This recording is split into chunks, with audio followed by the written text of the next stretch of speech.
We're back on Timeless Performers, and we're having a really good conversation about how to make movies. A lot of people really don't know what goes into it, don't really know the terms.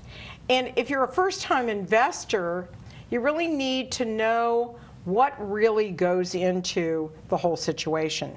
You know we need money, but when you're looking for investors for movies, they're saying to you, what do I get for this?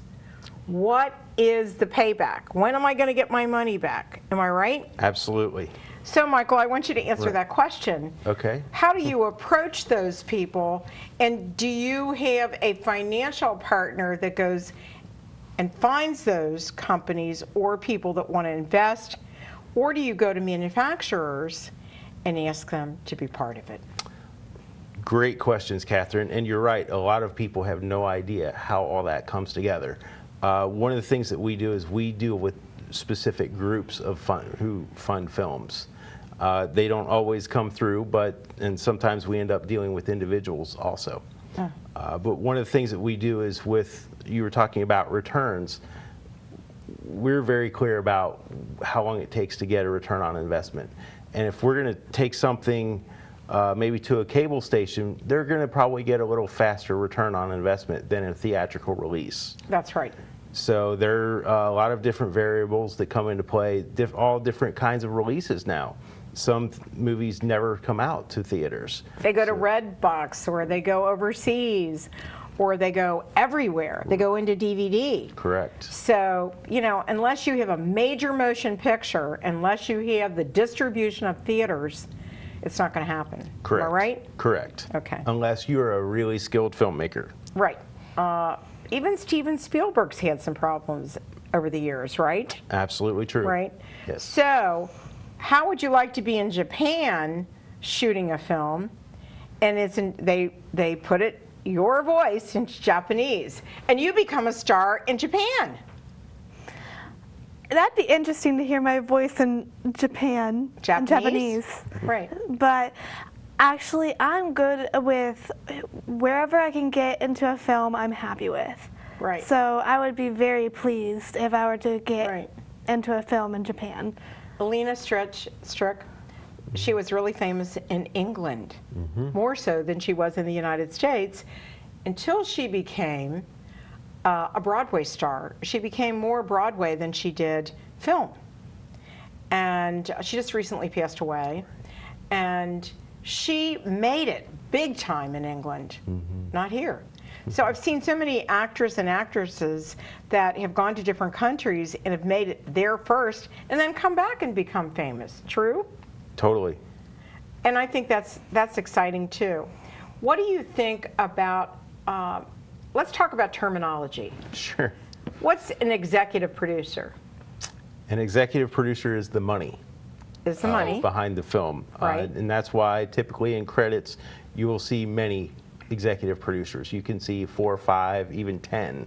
Right. Because it takes, frankly, so much money to make a major motion picture. But it's funny, I have to say this, that all the gore movies, excuse the expression, make more money than a lot of other movies that are out there. Right. Is that right? Totally true. If I remember, the Chainsaw Murders, right, or the Chainsaw ones, were made for like maybe $15,000 or $20,000 and grossed, I don't know how many. Hundreds of millions. Hundreds of millions of dollars. So it doesn't make any difference, in some of these films, how much money you spend on them. Right. It's how you distribute them, correct?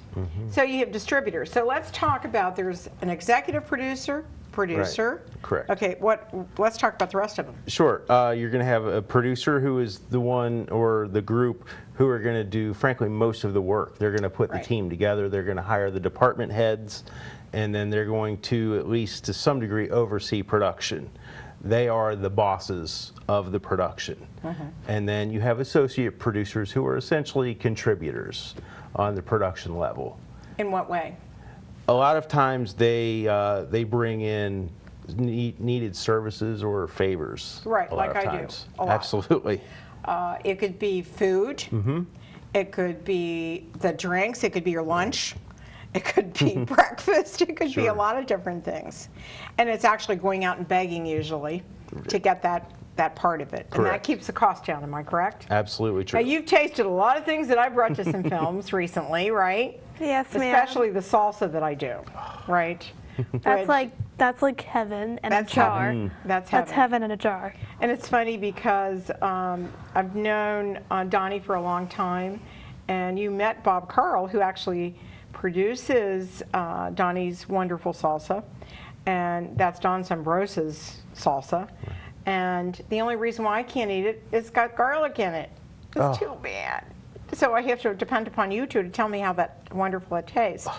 It's amazing. It's like pure heaven, like I said before. Right. But Well, the saddest thing that happened on a movie that Kelsey was in was that one of the wonderful sponsors that we had for it, it was bread and buns and all that kind of stuff, it came smashed. Oh, And so they had to go out and buy it. So they gave it to the birds or whatever. I don't know what they did wow. with it, but it was really sad, you know. But and then sometimes if it's something that you have to cook, right?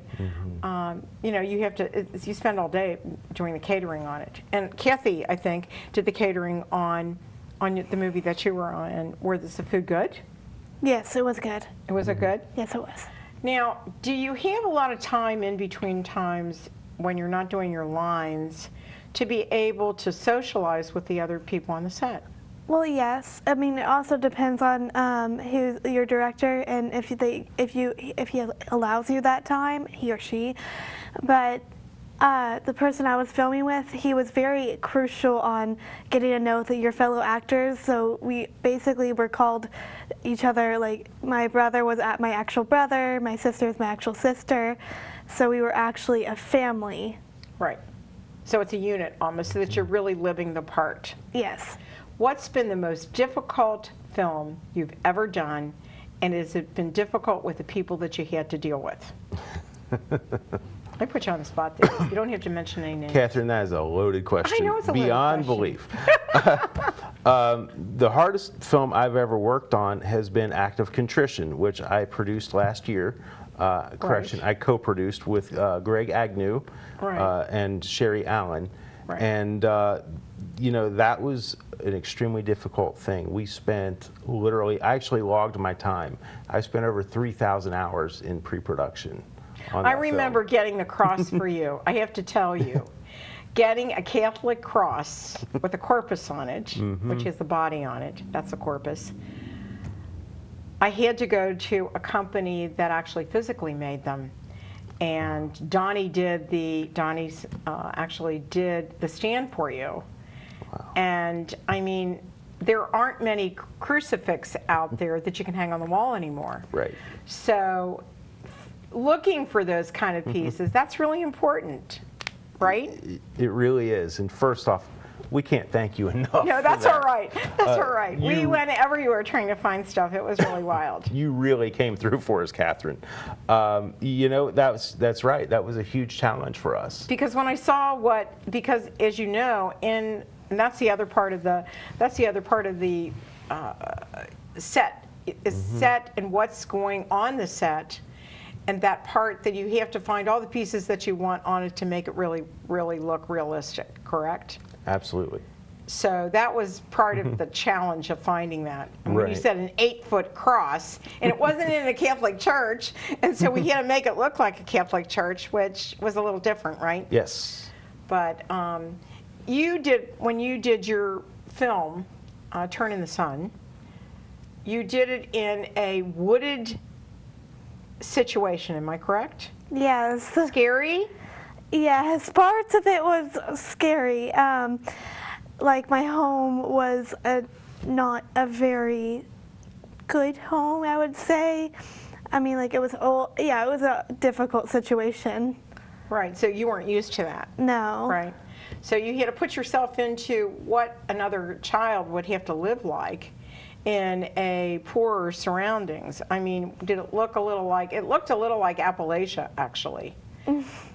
It was a cabin or something like a cabin, a wooden framed house. It was like a trailer home. Trailer home? Okay, I Yes. forgot. There were more than just one thing in that situation. So, and I remember there was a priest involved, if I remember Yes. correctly. And was he a killer? Yeah, he was not a very good priest. No, You did well, not want to be right. you did not want to be on his bad side. No, Let's just say no, that. he was, well, everybody, unless they're God, can be not good, right? Yes. Okay, true. So tell me, was that a challenge for you? I mean, not really, because he was always, when I was in the scenes that I was with, yes, he was either good or bad. There was one scene that was absolutely horrific, and then there was another scene where he was just like super sweet. It was also scary because he was so sweet, if that makes any sense. Because you knew. Yeah. We have to take a short break, and we'll be right back on Timeless Performers with Kelsey Lee and Michael Loos. We'll be right back.